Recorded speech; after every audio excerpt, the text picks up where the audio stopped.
rose gold is really The rose gold. It makes me really so beautiful on pretty. your complexion. I look so pretty. I feel pretty. It's like that. You know, seen that movie? It's Adam Sandler and oh my gosh, the Lakers fan guy. What's his name? The old guy. The It's old guy. Anger Management.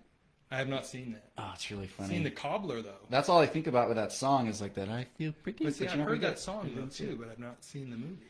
Well, it's not from like it's from like that play. Which play? You should know. I don't know. I don't know. I should know I'm not much for playing. the play where that one song. All right, came let's. We can jump into it. Okay. Oh, Watch out. that's okay. I'll live. Okay. Hey, Hey, Ted. Thank you for joining us. Joining us on this podcast. Thank you for being my guest. For those of you that this is your first episode that you're listening to, this is the Men on Miscarriage podcast, which seeks to just interview men who have gone through miscarriage and kind of explore the depths of some of the oddities of guys kind of having difficulty sharing about miscarriage and talking about miscarriage. It comes from a little bit of an experience that I had. My wife and I went through miscarriage back in December of 2019, which is almost a year ago. And I remember through the whole process, I'm usually a really open guy. I'm usually really like happy to talk about my emotions and everything going on in my world. But this was a subject that I just felt like unbelievably mute on. I felt like I couldn't talk about it. Yeah. And that was weird for me, and I couldn't quite figure out why. But as I started to talk to other guys about it and relate to their experiences, I started discovering all kinds of stuff. And it was healing for me. It was hard for me. But ultimately, it was what I needed. It was good in that sense. And so I kind of set off on this journey of wanting to talk to other guys. And then I learned by podcasts. I learned by listening to stories. And so when I went on podcasts to look for guys talking about miscarriage, it was like just as small as the likelihood of me hearing about it beforehand. So there's a whole bunch of things that I learned and I'm still learning. And now today we get to kind of hear a little bit about your story. So I would love to, if you just started off a little bit about like, hey, who's Ted? Tell us like, where are you from? How'd you get to where you're at? Especially when did you meet your wife? Tell us a little bit about your family that you have now before we kind of get into the rest of the story. Sure. Well, I'm actually from Southern California and lived here my whole life, but I came down to San Diego to go to state. And I ended Go up, Aztecs. Yeah, exactly. And I met my wife when I was working at a restaurant that is now deceased called Carlos Murphy's. Okay. It was a great San Diego institution. Apparently not. But it did what it was supposed to do. I met my wife there, and then There you after go. that, it's welcome to close down. Yeah, Right? I mean, yeah. it served its purpose. Yeah, there you go. So I met my wife there when I was a senior, and I was a long-time senior at STSU. It took me several years. I love that, long-time senior. Long-time senior at STSU. Senior. And I met my wife there, and we started dating, and now we've been married for 26 years, and we have 4 children of our own. The oldest graduated last summer, and our youngest, we have twin daughters who are 10, and then we have a son who is 16. Now, all 4 of those kids are adopted. We adopted our kids. So that's a whole long story in and of itself in terms of which we'll get to. We'll get to. And I've been a teacher of English for. I started teaching the summer I got married, so I've been doing it for 26 years, and then for 18 years, somewhere in there, I was a pastor at a church, and I was everything from junior high to high school to college to ended up at the end of that season of being a pastor at a church. I was running a service on Sunday nights. Okay. So a lot of experience in the church, and about 2 years ago now that kind of went away in our lives.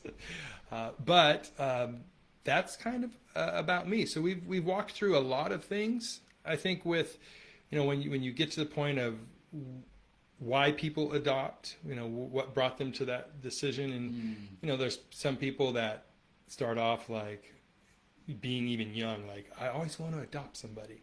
I want to adopt children when I grow up, to people that get to the point where they realize we're not going to have kids of our own, and we feel called to be parents, and so then that leads them into adoption.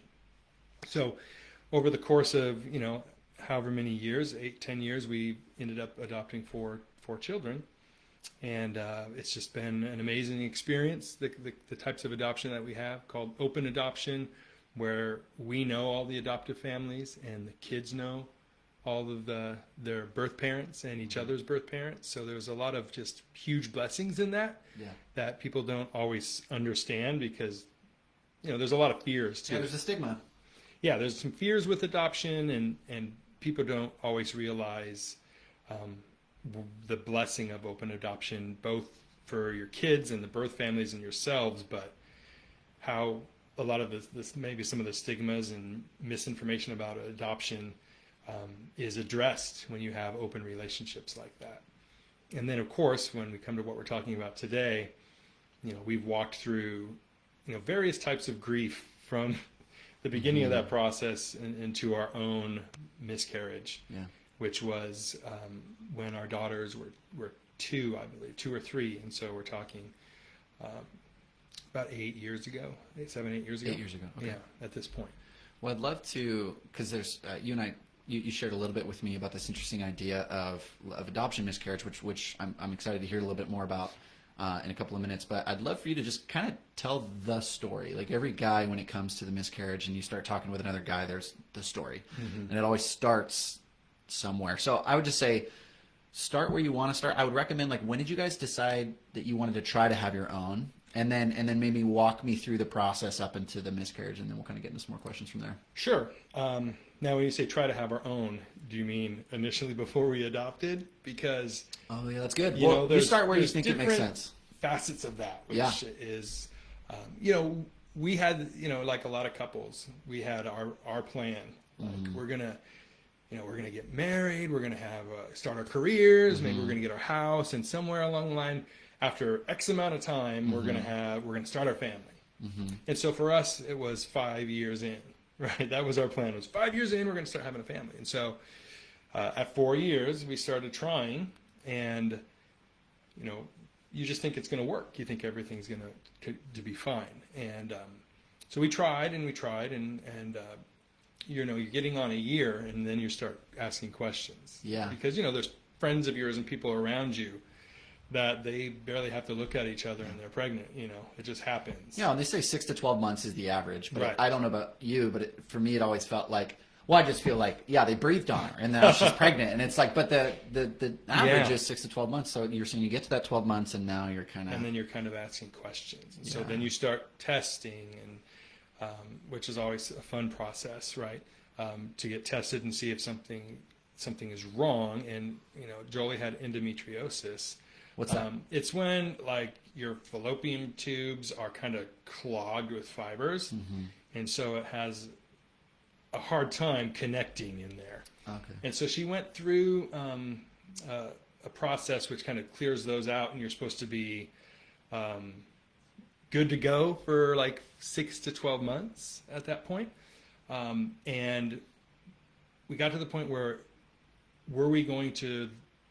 it didn't work, in other words. So the endometriosis was cleared out, and that didn't work. Is that a procedure or a medication? It's a procedure. Okay. Yeah, you have to go in and you get it done. And then outpatient? Or yeah, okay. It's outpatient.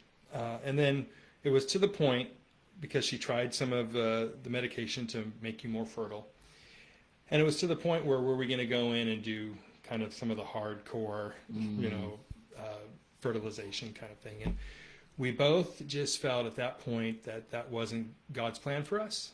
And we just kind of heard this adoption idea coming to us again and again. And we were new in a church at that point. And so we had a lot of support from our church, just affirming that we were going to step into adoption. And that's where we ended up adopting our first son.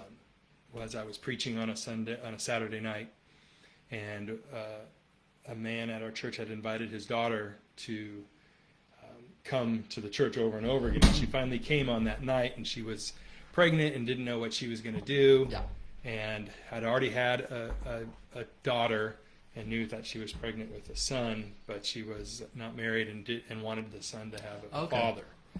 And so she heard my message, and I shared a little bit about our journey, and she chose us to adopt, and that was our first adoption, was through that moment when she heard me share about our heart for adoption and some of the grief. You walk through a grief there when you realize my plan isn't what's going to happen, or what I thought was the way things go is not going to happen. And so when you embrace this other journey that God has for you, you know, there's all kinds of things that you navigate with that, you know, joys and fears, because you don't know what that's going to be like. And then you have family that you're telling that information to, that we're going to adopt, and then they have their own, you know, especially with like our parents' generation, who adoption was closed, and you heard a lot of horror stories from that. Or you only heard horror stories. Yes, yeah. correct. And so they had, you know, your family has a lot of fears for you, like you're going to get your heart broken or whatever. And the same thing happened to us when we became foster parents, because both my parents were foster parents, and then my wife's family weren't foster parents. And it was interesting. We got like really good stuff, and then all the fear from people who were both informed and uninformed. And so it's interesting. It's your parents just care for you, and they don't want you to ever go through anything hard, and so they're like, well, just if you could just not take any risks, that would be great. As a parent, that would help me a lot. So that's kind of, I noticed it was like, whether they're informed or not informed, really spare my feelings. It kind of came from a place of like, I want you to be safe, like I don't want anything bad to happen to you, and it's unrealistic parental expectation for your kids. You know, so I used to be a little bit hardcore on uninformed people, but then just realizing through that experience, it's like, oh, informed or uninformed, they just don't. They hope you go through life with daisies, you know, which is just unrealistic. Yeah, and then so people have, they speak from a place of just not knowing or fear, and they'll say things like, "Aren't you scared they're going to take him back?" You know, and we've had the baby for 2 years or whatever, and you're like, that's not how it works. It doesn't work that way. Now, you had mentioned, I shared with you earlier about. And this is just like something I think people don't necessarily think about. They know about some of the fears. What if the birth mom takes the baby back? Yeah. And that was an experience that we had to walk through. And I always reflect on that, is that was in a way for us as the parents, the adoptive parents, it was a miscarriage of sorts, because we had, you know, met the birth mom like we had done 2 times before, and we had, you know, my wife had gone with her to doctor's appointments because, you know, we form a relationship with that person, that woman. And so my wife had gone to these appointments, and everything looked like, you know, we were preparing to have this baby come into our home. And during the sonogram, the birth mom, she just changed her mind. So they left that appointment, and we had thought everything was fine and that we were going to be having this baby. And we get a call from our adoption agency that said, it's a no-go. She's going to keep the baby. And so, you know, my thought was, before we went through our own personal miscarriage, I mean, that was a personal miscarriage too. Yeah. But the difference is, right, when a miscarriage, the baby is gone from the world. Yeah. But this baby was not gone from the world. And so we had this hope and dreams and attachments to it. And yet that baby still was continuing on. And on occasion, we hear some things about that baby's life. And we know that that's not the life that child would have had in your care. In our care. Now, of course, God has a plan, and there's huge blessings. If we had that baby, then we wouldn't have adopted our twin daughters. And we can't imagine life without their spark and their fire. And so it was one of those beauty from ashes kinds of things. You know, this baby still had a life. It wasn't like the mother aborted the baby. This baby still had a life, still had an opportunity, and still was continuing on. It wasn't lost. She wasn't lost. And yet then we had these 2 amazing twin girls, like, and the relationships and things that have come from that. We just can't imagine life any other way. Yeah. But you do carry that. You know, you might, after a miscarriage in the future, wonder what would have been, what might have been.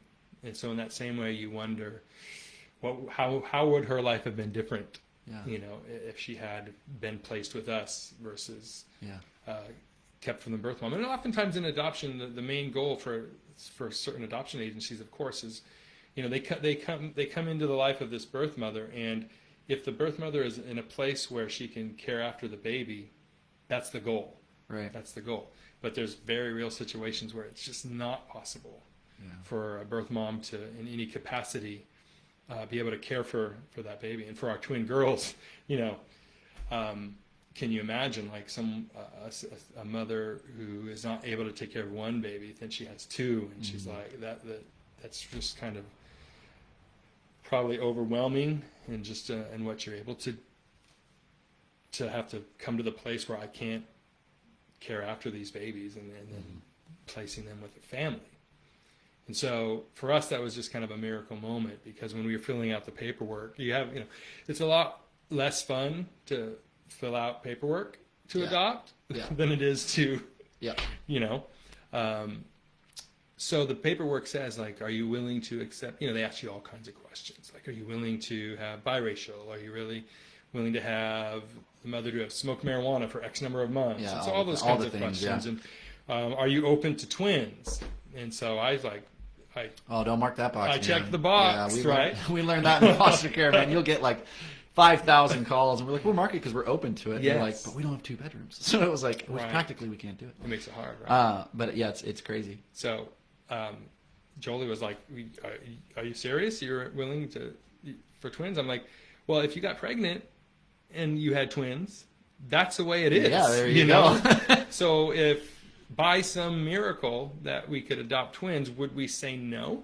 Right. And the answer is no, we would not. And it's you have the same heart when you go into adoption, I think, as you do when you are trying to get pregnant. Yeah. That whatever happens.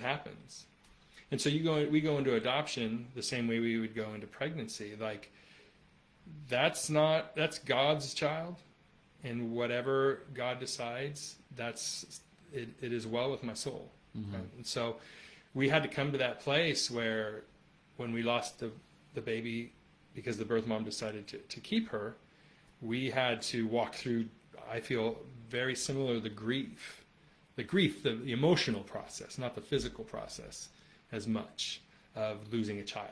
Right? So there was,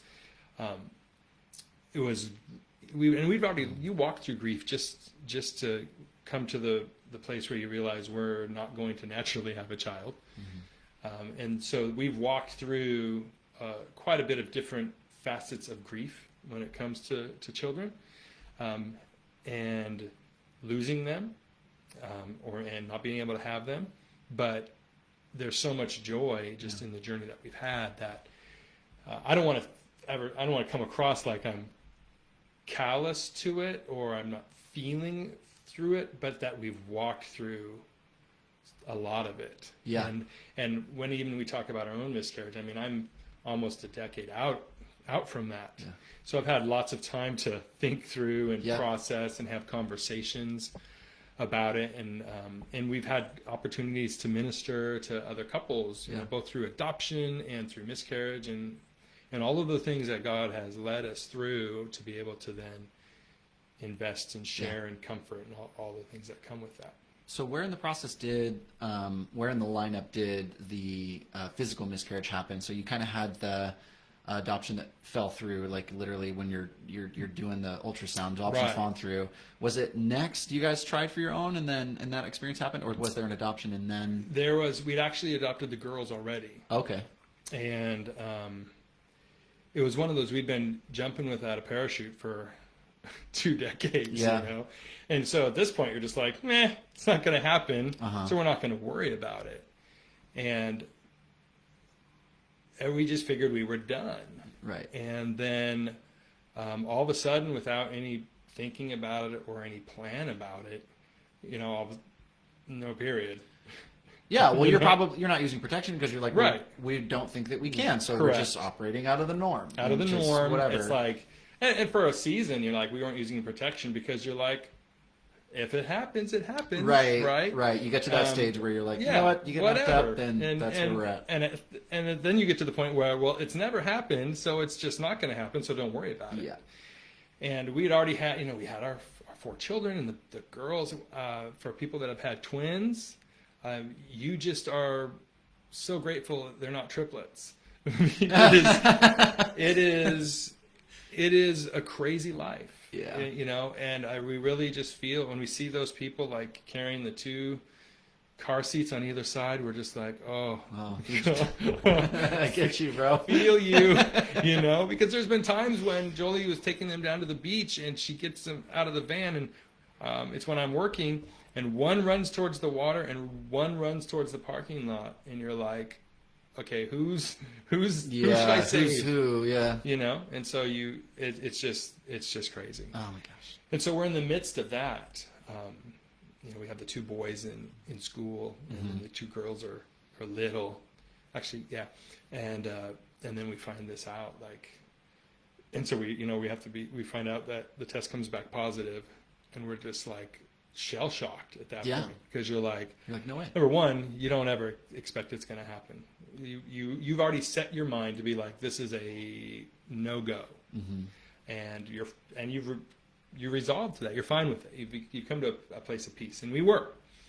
But then all of a sudden, this, and so it's very different from that young couple that's like, this is their first time, and all their hopes and dreams are into this child, and then it's gone. And the other side of this is, we're excited because we can't believe it. Yeah, this shouldn't have happened. You've always wanted, you kind of let go of this dream, but now it kind of just came in without you pursuing it. So there's all of these weird. It was super weird. It was alien to us. Right. I got to be in the room for all of our babies that were born. Right. When the first two were, it was crazy. God just blessed us like crazy. But I was in the delivery room for all four of my children. I got to, I did the things. I know that's not common for even one adoption for that to be the case. Have all four, that's nuts. Yeah, it was really cool. And I got to snip the umbilical cord, all of those things. So you had all these, what probably almost everything feels like my child. Like anybody who's doing adoption, that's more like you get all the feels of it being your child, walking all the way through, doing all that. Okay, but now pregnant with your own. Yeah. Walk me through the process. What happens next? So we're shell shocked about this, because we're like, okay, what do we do? At this point, we wondered, is this early onset menopause? You don't know what's happening until you take the test and it comes back positive. And so you have to get your mind around that. And then, of course, there's fear, because now I'm a little bit older than I wanted to be. My first panic attack was when I was 40 and we had the girls. And I'm like, when they're 20, I'm going to be 60. And you're just kind of, ooh, that's a lot to take in, right? And so you have all of these conflicting emotions. You have this total excitement, like, oh my gosh, I can't believe this. We actually got pregnant. That we had given that up. And then you're also like, oh my gosh, we're older. Yeah. And we have no bedroom. The girls are sharing, the boys are sharing. Where do we put this? Yeah, what are we supposed to do? So all of the super adulty things are vying for, prominence or dominance with your excitement. And so there's this real odd leveling of feelings here, with the fear and the not the mystery, but just the unknown of what is this going to look like. And then mixed in with the adoption, right? You're kind of like, our kids, all four of them, know that they're adopted, and we love them for who they are, and that we love them just like our own. But now it's kind of like, if that's going to be tested in a way, right? Because here's this biological child that's going to come along, and you're like, you know how you embraced your adopted children as your own. You don't know now. Okay, so how is this? So you're asking and responding to some really, really heavy questions, right? When you find out that you could be having your own kid. Correct. Like, these are big questions. These aren't small ones. Like, this is intense. Like, I'm feeling my heart beat faster. I'm just kind of like, that is so much to have to handle. Right. This is not just like your first pregnancy. A lot of guys I've interviewed have been, its first pregnancy was a miscarriage, and it's kind of, there is a lot of hopes and desires and experiences, but like, this is heavy. Yeah. And so you're borrowing trouble from 10, 15 years out. Yeah. Like, okay, when my daughters are 18 and this other, and how's that daughter there's these twins that have just like this crazy twin relationship that people that aren't twins never really can understand. And then here's the other one. the baby of the family. And so we're thinking like a decade or so out, and how is this all gonna? How do we navigate all of that? So all of these things at the same time are like, and so you start to get your mind around it and start to move forward and make plans. Okay, well, we're gonna have to put a door up here, and start making like the real world tangible plans for it. And then then you start, okay, so we're gonna go in and have our first doctor appointment, and all right, there's the baby, and it's okay, it's real, and then you go in for the second one, and it's like, something's off, something's not right, and you go in for the third one, and then it all just kind of goes away. Right? And that, it's and then I think for men, we know intrinsically that what we go through is not what our wives go through. Because we have like the emotional let down, but then we're watching our wives go through it, and they're feeling for us because we're so excited. But at the same time, what we don't have that they have is they have to pass the baby, right? They have to physically give birth to a child that's not going to be alive. Is that what happened in your guys' case? Like, at what point in the pregnancy did you find out that you were having a miscarriage? So I have to think back. That's bad. I know. Yeah, it's a little hard. I've done guys that like 40 years back. So it was a couple months in before, because before you really know you're pregnant, it's a little bit of time. Yeah, you're ways in. We've gone to a couple of appointments. So I'm never good with being exact in terms of numbers and dates anyway. So it was long enough that we had gotten our minds around to, okay, we're going to have to do this and that and the other to get ready for this. But it wasn't.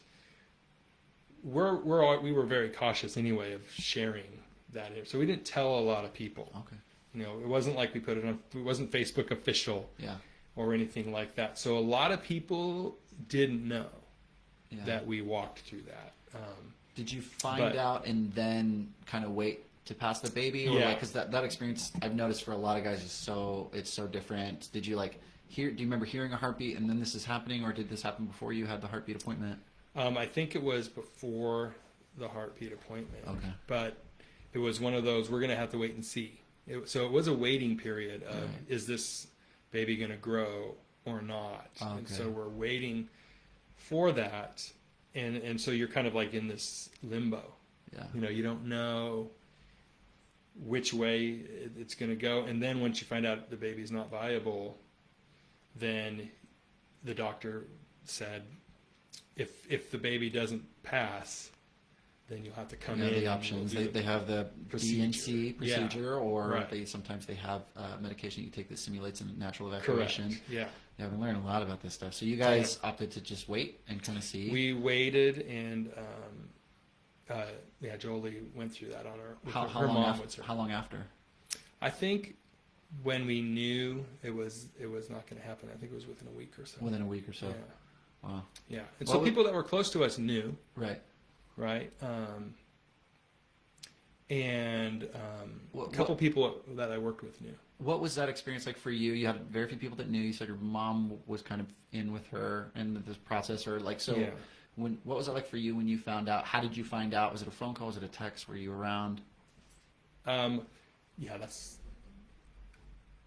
think we were at the doctor appointment ourselves together, but she was home with her mom, and I wasn't home when she actually when it passed, when the baby passed. Yeah. And then you came home and you talked about it. And we talked about it. We talked about it some, and it felt really, if I have to describe it best for me, like just a balloon deflating,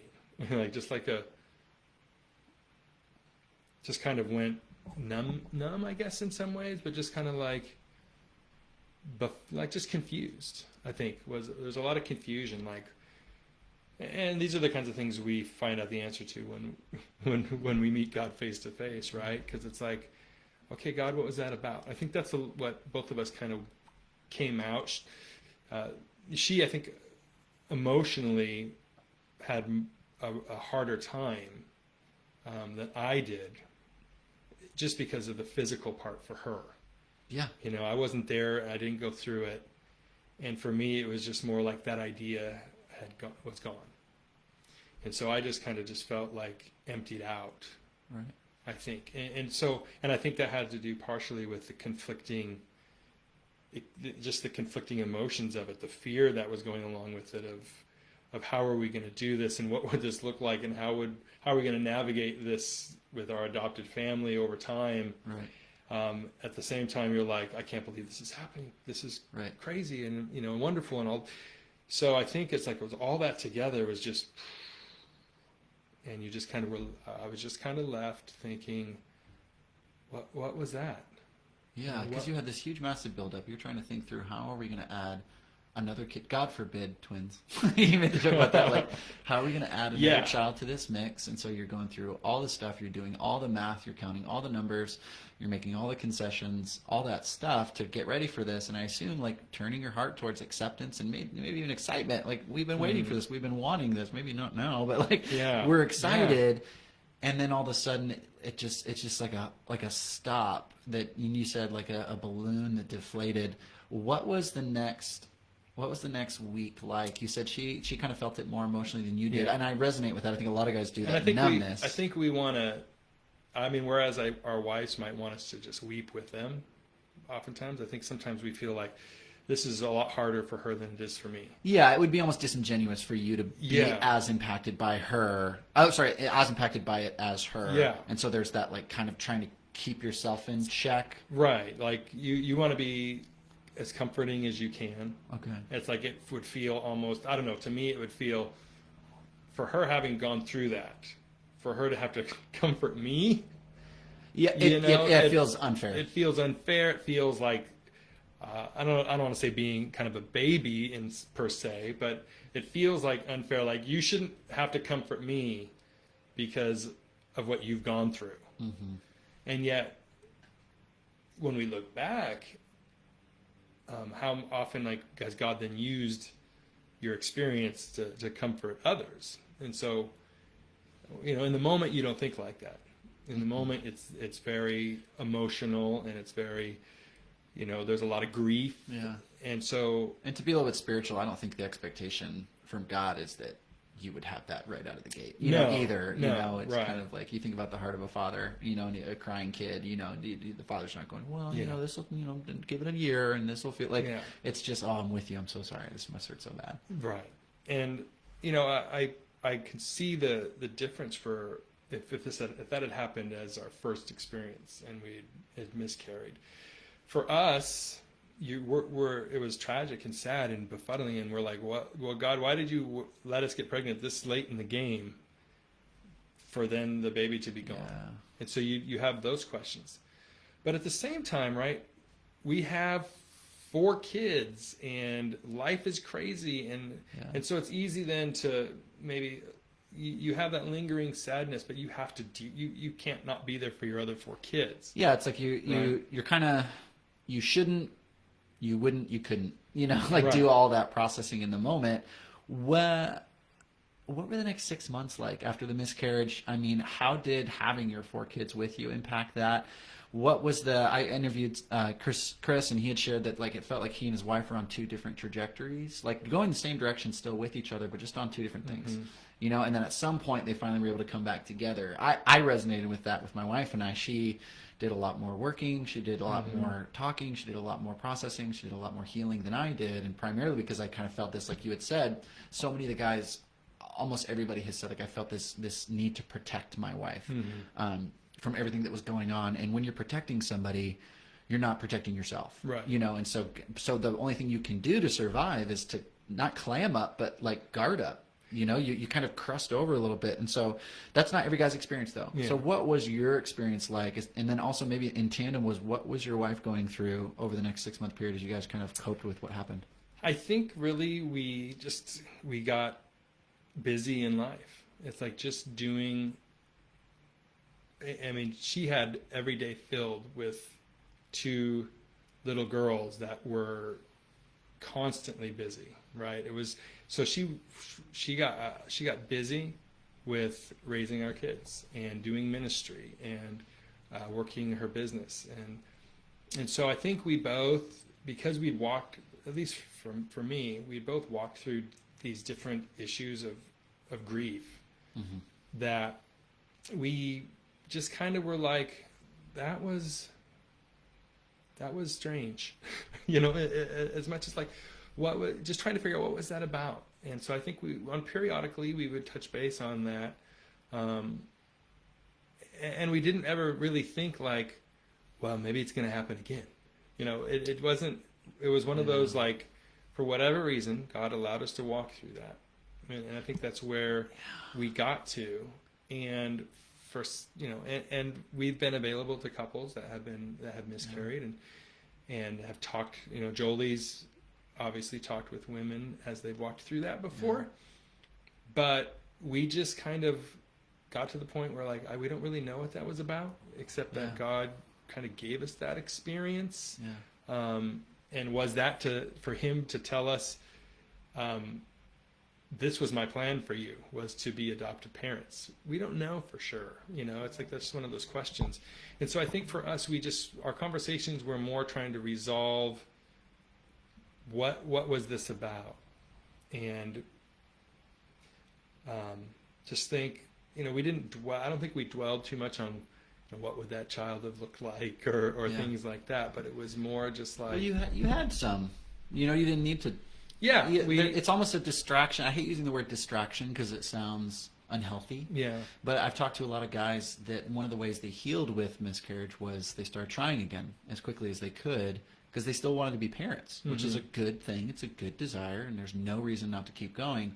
Right. And in a way, it kind of provides this distraction that, like, instead of sitting in it, you get to move forward. And I think it's different for everybody, because some people that's a little bit of a shoving down. It can be, which is a guy's tendency. But your story is really interesting. I'm just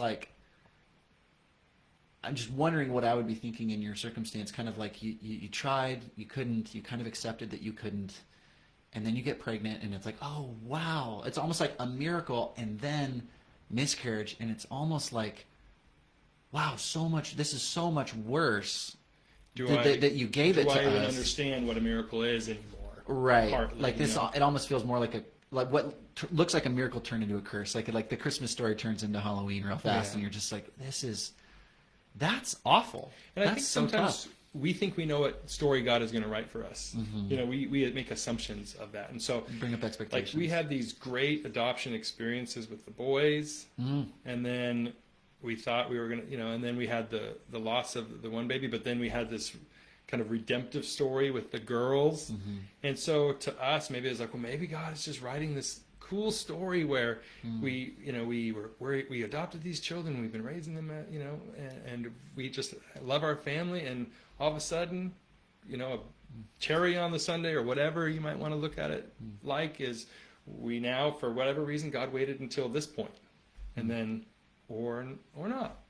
And you just try to figure that out. And my wife is not one to bury anything emotionally. Like, if there's something to talk about, it's talked about, and we bring everything out in the open, and she doesn't let me hide at all.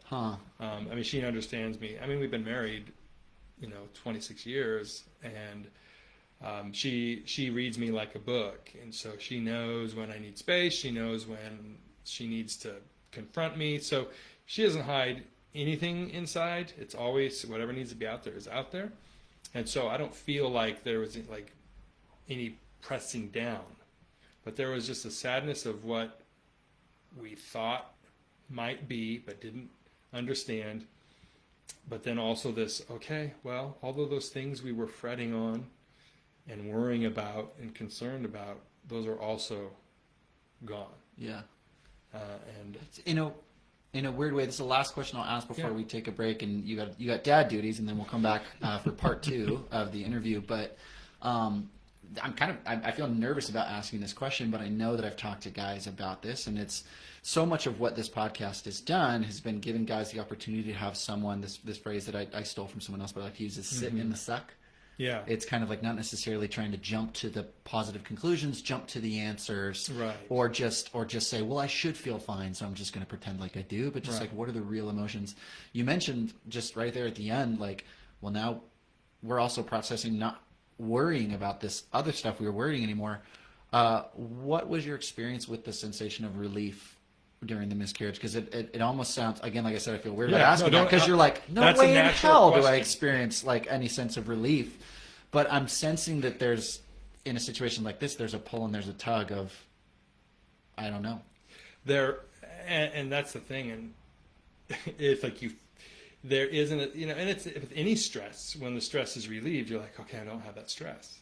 And so you do have that sense of like when you've borrowed all of this and having to think through all these dynamics. Brought all this as in like you pulled fears from the future. Pulled fears from the present, yeah. future. Because we love our adoptive kids so much, and we don't want them to ever feel less than. Right. And so you have that fear of, here we're going to have to be raising a baby, and a baby requires so much attention. And we don't want them to ever feel less than, because this baby, now the boys who are older, they've already experienced that with their, sisters, of mom and dad have to give these twins all of this attention, and we get less than that because we're older. But like the girls wouldn't have experienced that. So you have all of these thoughts that you're trying to process, because you don't want ever, you don't look at your adoptive kids like they're not your kids. They're your kids, just like in fact, to me, it's like when we read about what God's heart for adoption, right? That we're adopted into God's family. I think adoption is just a picture of that. They are ours, beyond flesh and blood. Right. They're ours. They're spiritually ours in that sense, right? But you also know human emotion. You don't want them to ever feel like they're second place for any reason, because they're not. But a young mind can't always understand that, right? Yeah. Even adult mind. Even adult mind, absolutely. And so we were carrying a lot of those fears, and so in a sense, there is that relief of, well, we don't have to cross that bridge, and we don't have to cross that battle. But then when you feel that sense of relief, you also feel like super guilty. Guilty, like how dare I feel any relief when naturally you would. Yeah. so I imagine it's like akin to like, and I'll let you finish that thought. Go ahead. Yeah. So you feel like a horrible person, like how dare I, and you feel that a lot. I mean, I have friends that I have a friend who runs an orphanage in India, and whenever I feel whiny or complaining about my life, I think, just check out their Facebook. I just think you're such a jerk. Yeah, why would you whine about this? You have it so good, but then in the real raw moment of that, you naturally feel like, why is this so hard? And so it's just, at the same time you feel relief, you feel like a jerk for feeling relief, and it's just a spiral that you just kind of have to stop and be like, okay, it just is what it is. And it's like whenever you feel what you feel, whenever stress is removed, there's just going to be like, oh, okay, I don't have to worry about that. I think it's so good for some guys to hear too. I've talked to some younger guys who have not planned on getting pregnant outside of marriage, that kind of thing, and then. Which there's the false narrative that having a child ruins your life in some way, and having a child does not ruin your life, no, ever. But when you're a teenager, that's your thought, and then it's like a teen pregnancy. I've talked to some boys who've been like, we're going through, and then their girlfriend will have a miscarriage, and then they're battling this like, I'm actually kind of relieved because it's like it wasn't my fault, and I don't have to deal with like what I perceive as the consequences of my actions. But we all understand that like children aren't consequences; they're gifts, But I think it's akin to when you lose a relative that is in pain, except I think the one thing missing is like the baby's not in pain, but you are. Yes, you are part of in the pain process. It's a painful childbirth. It's a painful planning process. It's a painful family organizing thing. And so I think it's really good. I'll kind of close with that, and we'll come back in part 2 in a little while. But there's that feeling. I think there are guys that, for whatever it is, whether it's relief, whether it's lack of responsibility or an obligation of responsibility, there's this sense of like there's an exhale. And I think that there's so much shame attached to exhaling. And guys are going to avoid that. You're not supposed to feel good because she doesn't feel good because this is horrible. And so in a way, it's this sick, twisted, you're never allowed to feel good or goodness around this. Right. ever again. And a lot of guys just, that's the reason that they shove it down. It's not necessarily not addressing it. Yeah. It's just like, it's a wag of the finger. You're not allowed to have any positive feelings Yeah. aron this thing. Which Good, we bad, get whatever it that too, is. right? We get that yeah, too. it just is. Because it is tragic, and it is loss of the baby's life, of course, but the loss of a lot of hopes that we pin on that. Yeah. And this idea of being a parent and all that comes along with it. Mm-hmm. Absolutely.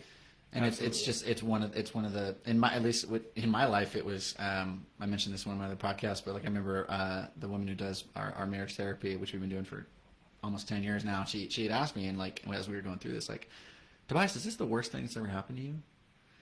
And it was like, yep. Yeah, this is the worst thing that's ever happened to me. She's like, do you feel like people know that? And I'm like, nope. It's like I'm afraid people will minimize it. She's like, do you feel like you're minimizing it? And I was like, why? I have no idea. It just was this like, I think I have a lot more thinking to do at the moment. And I would encourage anybody that's listening, any guys that are listening, that like, whatever you're feeling, it's probably an indication that you have some more thinking to do. Not that what you're feeling in the moment or what you're experiencing right now is naughty or bad or not okay. It's, you feel what you feel, and a lot of it makes sense. If you listen to some other guys' stories, I guarantee you a guy's going to hear that and go, oh man, I know how that feels. It's a weird thing. So it's just nice to not necessarily accept, but normalize. There's a lot of things that are normal in this world that we don't want to accept, but it's just like, dude, it's normal. And this isn't one that's often talked about, right? Nope. Yeah. Well, we'll take a break right here, and Okay. we'll come back, and we'll be back another time for part 2. Thanks, I appreciate it. This has been really rich. I feel like there's so much more we can get into, but this was really good. Thanks for sharing your story Absolutely. so far. And, Huge blessing. We'll see you in part 2. All right.